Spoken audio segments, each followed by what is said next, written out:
Olá, eu sou o pastor Silvio Macri, pastor aposentado, membro da Igreja Batista do Aeroporto em Itaperuna, estado do Rio, e tenho esse canal aqui no YouTube para transmitir mensagens da Palavra de Deus.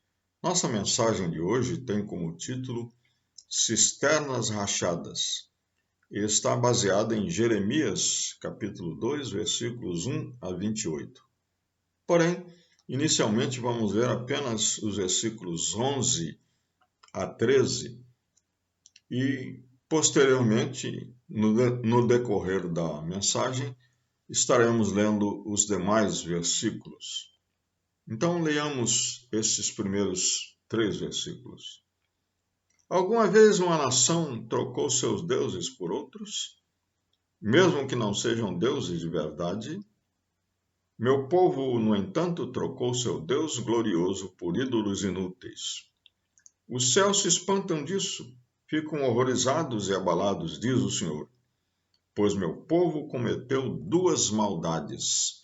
Abandonaram a mim, a fonte de água viva, e cavaram para si cisternas rachadas que não podem reter água. O profeta Jeremias começa o seu ministério de maneira fulminante, uma condenação veemente da idolatria. Sua mensagem continuará por todo o livro, sempre nesse tom, pois o único meio de o povo salvar-se das condições, da situação terrível em que estava, é abandonar a idolatria e voltar-se para o Deus verdadeiro. Isaías usa muitas metáforas nas suas mensagens. E entre essas metáforas, uma que é muito interessante é essa das cisternas rachadas, que essa metáfora está no versículo 11. Cisternas eram um recurso muito conhecido do povo judeu, do povo israelita, porque era uma terra de muita seca. Mesmo na época das chuvas, as chuvas não eram assim tão abundantes. E durante 6 meses não chovia. Por isso eles cavavam cisternas naquelas rochas porosas que revestiam com material especial para não ter vazamento e deixavam que a água da chuva caísse dentro daquelas cisternas para armazená-la. Porém, era comum acontecer de haver uma rachadura nessas cisternas e a água se esgotar completamente, vazar completamente. Além disso, esta água era de má qualidade. Por isso, Jeremias usa essa metáfora, comparando Deus, que é a fonte de água viva, com cisternas de água de péssima qualidade e que ainda por cima acabavam vazando. A comparação, portanto, é realmente, francamente negativa para a idolatria. E nesse trecho de 1 a 28, Jeremias vai mostrar pelo menos uns 5 aspectos negativos da idolatria. Em primeiro lugar, ele diz que a adoração aos ídolos, a idolatria, é uma infidelidade. Nos versos 2 e 3 ele fala: lembro-me de como você desejava me agradar quando era uma jovem noiva, muito tempo atrás. Você me amava e me seguia, até mesmo no deserto. Então a figura aqui é de uma noiva. aliás, de uma esposa recém-casada, com aquele carinho, com aquele amor, com aquela fidelidade, com aquele respeito ao marido, e também recebendo carinho, amor e tratamento privilegiado do esposo. Essa era a relação que Deus tinha com o povo lá no deserto, uma relação pura, que depois se contaminou e se corrompeu pela idolatria quando aquele povo entrou na terra prometida. No verso 20, Jeremias vai mais longe e usa uma imagem ainda mais forte. Ele diz, no verso 20, há muito tempo quebrei o jugo que o oprimia e despedacei as correntes de sua escravidão. Ainda assim você disse, jamais o servirei. Abandonando a Deus. Então Deus acusa através de Jeremias, no alto dos montes, debaixo de toda árvore verdejante, você se prostituiu ao se curvar para os ídolos. Prostituição era uma figura muito usada por todos os profetas para falar da idolatria. Era como alguém que abandonou o seu cônjuge para seguir prostitutas e prostitutos. Que tristeza, né? Portanto, a idolatria é uma infidelidade a Deus. No verso 23, Jeremias avança mais e vai para uma figura ainda mais exagerada, vamos dizer assim, não é? Mais forte. Ele diz assim, você é como a fêmea do camelo, inquieta e desesperada para encontrar um macho. É como a jumenta selvagem que fareja o vento na época do acasalamento. Quem é capaz de conter seu desejo? Então, a figura aqui é de uma fêmea, um animal fêmea, no seu cio, buscando satisfazer o seu desejo desesperadamente. Nós sabemos como é isso. Então, aquele povo andava atrás dos ídolos como se fosse um animal no cio, buscando satisfazer os seus desejos. Aqui está falando da sensualidade da idolatria. Aliás, os deuses cananitas, Baal e Astarote, eles eram adorados através de prostituição cultual. O culto deles se realizava através do sexo. Que coisa terrível, não é? Infidelidade a Deus. E no versículo 25, Jeremias chega a dizer que eles tinham se tornado amantes dos ídolos. Ele diz assim, não adianta falar comigo, acusando o povo e o povo falando dessa maneira. Não adianta falar comigo, estou apaixonada pelos deuses estrangeiros e irei atrás deles. Que tristeza, né?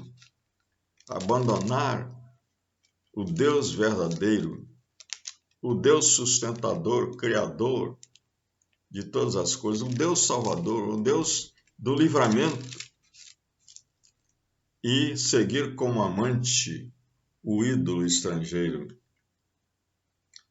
Mas outra coisa ruim, negativa da idolatria é que é um ato de desprezo para com o Deus da graça. Nos versos 4, 5 e 6, Jeremias diz que o povo buscava defeito em Deus. Jeremias pergunta: que defeito seus antepassados encontraram em mim para se afastarem tanto? Foram atrás de ídolos inúteis e eles próprios se tornaram inúteis. Não perguntaram onde está o Senhor que nos tirou do Egito e nos conduziu pelo deserto. eles se esqueceram do Deus libertador, do Deus que tinha tornado aquele povo como homens e mulheres livres, os tinha libertado da escravidão no Egito. E agora, mesmo lá no deserto, eles se queixavam que não tinham comida verdadeira para comer e não tinham água para beber, e que caminhar por aquele deserto era muito penoso e sacrificante. E mesmo quando eles entraram na terra prometida, eles se queixaram das dificuldades para conquistar aquela terra, achando defeitos em Deus. Nos versos 10 e 11 diz que eles trocaram de Deus. Diz assim, vão para a terra de Chipre, vão para a terra de Quedar. Vejam, prestem atenção, alguém já ouviu falar de algo parecido? Alguma vez uma nação trocou seus deuses por outros, mesmo que não sejam deuses de verdade? Meu povo, no entanto, trocou seu Deus glorioso por ídolos inúteis. Trocaram a glória de Deus. A glória de Deus é uma expressão usada no Velho Testamento para simbolizar a presença do Deus Todo-Poderoso no seu meio. A presença do Deus levando o povo, conduzindo o povo, salvando o povo, protegendo o povo, dando vitória ao povo. Mas eles trocaram essa glória de Deus pelos ídolos. Ao contrário dos povos de longe, de perto, que jamais deixavam, abandonavam o seu Deus, jamais trocavam por outros deuses, mesmo que fossem deuses falsos. E nos versos 17 e 18, diz que eles buscaram socorro, recurso no Egito e na Síria. Diz assim, que lucro você teve com seus tratados com o Egito e seus acordos com a Síria? De que lhe adiantam as águas do Nilo ou as águas do Eufrates? Outra tradução diz que eles foram beber as águas do Nilo e beber as águas do Eufrates. Um simbolismo para dizer que eles tinham buscado salvação, tinham buscado recursos para enfrentar seus inimigos, naqueles que antes também eram e mais tarde também se tornaram seus inimigos, e não no Deus verdadeiro, que era o Deus Todo-Poderoso, que os tinha plantado naquela terra prometida. Que tristeza, não é? Mas coisa negativa na idolatria, da qual Jeremias fala, é que a idolatria contamina toda a nação, do alto a baixo. Em 2 versículos, Jeremias fala isso. No versículo 8, ele diz assim, os sacerdotes não perguntaram, onde está o Senhor? Os que ensinavam minha lei não me deram atenção. Os governantes se voltaram contra mim. Os profetas falaram em nome de Baal e foram atrás dos ídolos inúteis. Então, sacerdotes, governantes, mestres, profetas, todos eles se corromperam. E no verso 26, novamente ele fala isso. A nação de Israel é como ladrão que só fica envergonhado quando é pego em flagrante. O povo, seus reis, oficiais, sacerdotes e profetas são todos iguais. Que tristeza, né?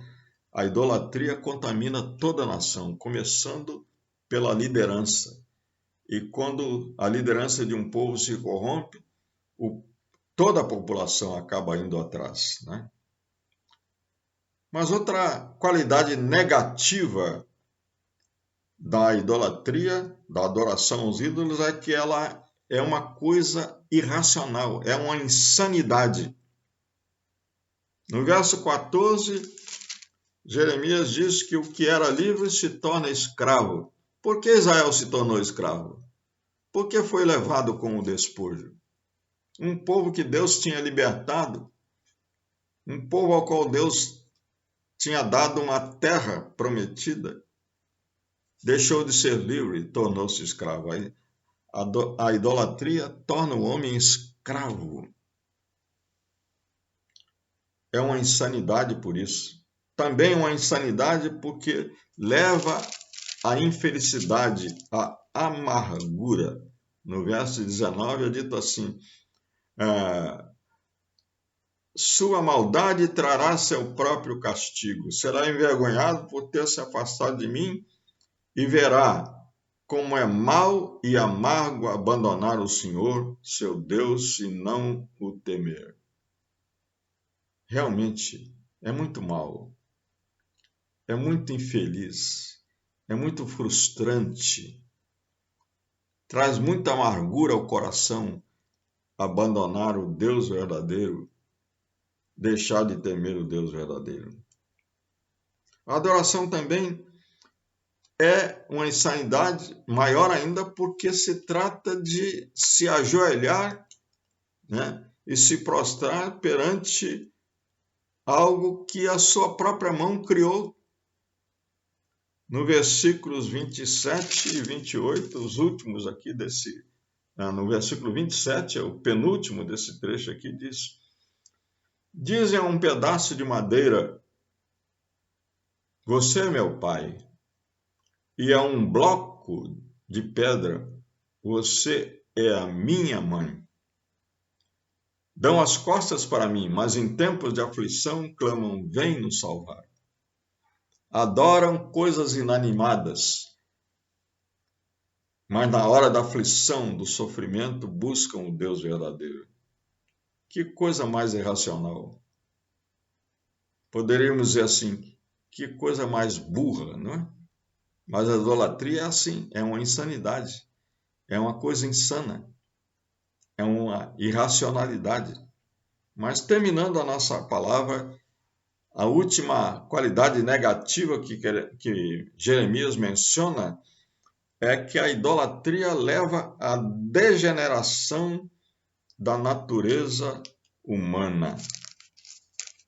A semente boa torna-se uma árvore degenerada. Diz aqui no versículo 21. Eu plantei como videira de origem pura, da melhor qualidade. Como você se transformou em videira silvestre e degenerada? É a pergunta. O que aconteceu? Era uma videira de origem pura, era uma semente boa e se transformou numa árvore silvestre degenerada. É isso que acontece com o homem. A idolatria, o pecado da idolatria, todo pecado degenera o homem. Foi o que aconteceu lá no Jardim do Éden, quando o homem desprezou a Deus e acreditou na palavra do diabo. Então, na mesma hora, ele começou a degeneração da sua existência. Ele se escondeu de Deus. No versículo 22 diz assim: por mais sabão ou soda que use, não consegue se limpar. Ainda vejo a mancha de sua culpa. A idolatria tornou-se uma mancha na alma humana. O pecado de desprezar a Deus tornou-se uma mancha indelével, que, como diz a Bíblia, a palavra de Deus, é uma mancha que só pode ser lavada pelo sangue de Jesus. Mas eu quero dizer para vocês que a mensagem de Jeremias não é só negativa. Ele apela para o povo voltar a Deus, para o povo buscar de novo Deus verdadeiro. Diz assim, no capítulo 29, versículo 11, porque eu sei os planos que tenho para vocês, é Deus falando. Eu sei os planos que tenho para vocês, diz o Senhor. São planos de bem e não de mal, para lhes dar um futuro pelo qual anseiam. Naqueles dias, quando vocês clamarem por mim em oração, eu os ouvirei. Se me buscarem de todo o coração, me encontrarão. Serei encontrado por vocês. Então é preciso abandonar os ídolos, abandonar os deuses falsos e voltar para Deus, para receber esse bem que Deus planeja para nós, esse futuro que Deus planeja para nós. Quando a gente se volta para Deus, quando a gente aceita Jesus como Salvador, então nós alcançamos o bem maior, maior do que todos, e adquirimos um futuro, nos garante um tesouro no céu. Que Deus nos abençoe.